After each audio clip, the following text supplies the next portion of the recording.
Hello everyone, welcome back to our channel English నేర్చుకుందాం. ఈ రోజుల్లో ప్రతి ఒక్కరూ మొబైల్ ఫోన్ ఉపయోగించడం అనేది తప్పనిసరి అయింది కదా. ఈ వీడియోలో మనం ఫోన్ సంభాషణకు సంబంధించిన కొన్ని సెంటెన్సెస్ను ఇంగ్లీష్లో ఎలా చెప్పాలో క్లియర్గా నేర్చుకుందాం. ఈ వీడియోని స్కిప్ చేయకుండా చివరి వరకు చూడడానికి ట్రై చేయండి. ఈ వీడియోలోకి వెళ్లే ముందు లైక్ చేయండి, షేర్ చేయండి మరియు సబ్స్క్రైబ్ చేయండి. మనం ఎవరికైనా ఫోన్ చేసినప్పుడు అవతలి వైపు మనకు కావలసిన వ్యక్తి ఉన్నారో లేదో నిర్ధారించుకుంటాం కదా. ఉదాహరణకు, నేను రామ్తో మాట్లాడవచ్చా? దీన్ని ఇంగ్లీష్లో ఎలా అడగాలంటే can I speak to Ram, can I speak to Ram. అప్పుడు అవతలి వ్యక్తి ఎవరు మాట్లాడుతున్నారు అని అడుగుతారు కదా. దాన్ని ఇంగ్లీష్లో ఎలా చెప్పాలంటే who is speaking, who is speaking. ఒకవేళ మనకు కావలసిన వ్యక్తి అక్కడ లేకపోతే ఆ పేరుతో ఇక్కడ ఎవరూ లేరు అని చెప్తారు కదా. దాన్ని ఇంగ్లీష్లో ఎలా చెప్పాలంటే there is no one here by that name, there is no one here by that name. మీరు రాంగ్ నంబర్కు డయల్ చేశారు. You have dialled the wrong number, you have dialled the wrong number. దయచేసి నంబర్ను సరిచూసుకోండి. Please check the number, please check the number.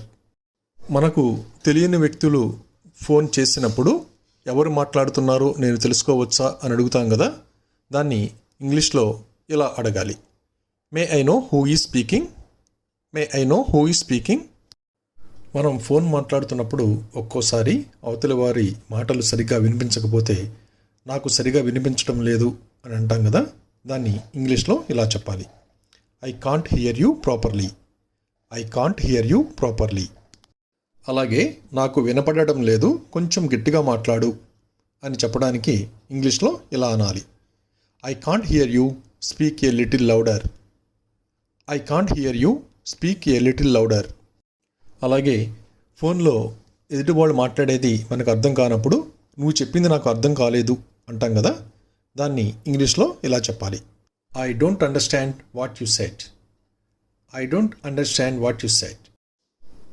మనకు ఎవరన్నా phone call చేసినప్పుడు మీరు ఎందుకు కాల్ చేస్తున్నారో తెలుసుకోవచ్చా అని అడుగుతాం కదా. దాన్ని ఇంగ్లీష్లో ఇలా అడగాలి, may I know why are you calling, may I know why are you calling. మనం బిజీగా ఉన్నప్పుడు ఫోన్ కాల్ వస్తే ఆన్సర్ చేసి ఒక్క క్షణం ఆగండి అంటాం కదా. దాన్ని ఇంగ్లీష్లో ఇలా చెప్పాలి, hold on for a moment, hold on for a moment. నేను మీకు తర్వాత కాల్ చేస్తాను. దీన్ని ఇంగ్లీష్లో ఇలా చెప్పాలి, I will call you later, I will call you later. దయచేసి ఫోన్ పెట్టేయండి. దీన్ని ఇంగ్లీష్లో ఇలా చెప్పాలి, please hang up the phone, please hang up the phone.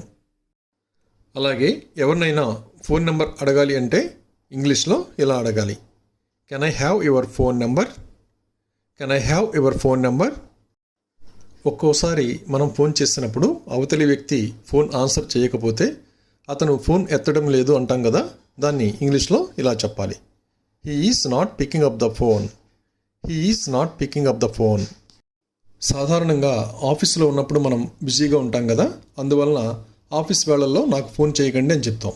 దాన్ని ఇంగ్లీష్లో ఇలా చెప్పాలి, don't call me during the office hours, don't call me during the office hours.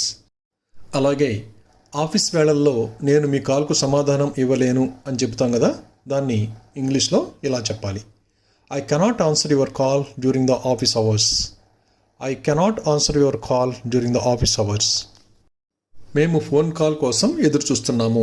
దీన్ని ఇంగ్లీష్లో ఇలా చెప్పాలి, we're just waiting for the phone call, we're just waiting for the phone call. Thank you for watching this video. మీ అభిప్రాయాలను comments ద్వారా తెలియజేయండి. మరిన్ని వీడియోల కోసం ఇంగ్లీష్ నేర్చుకుందాం ఛానల్ని సబ్స్క్రైబ్ చేయండి. Thank you.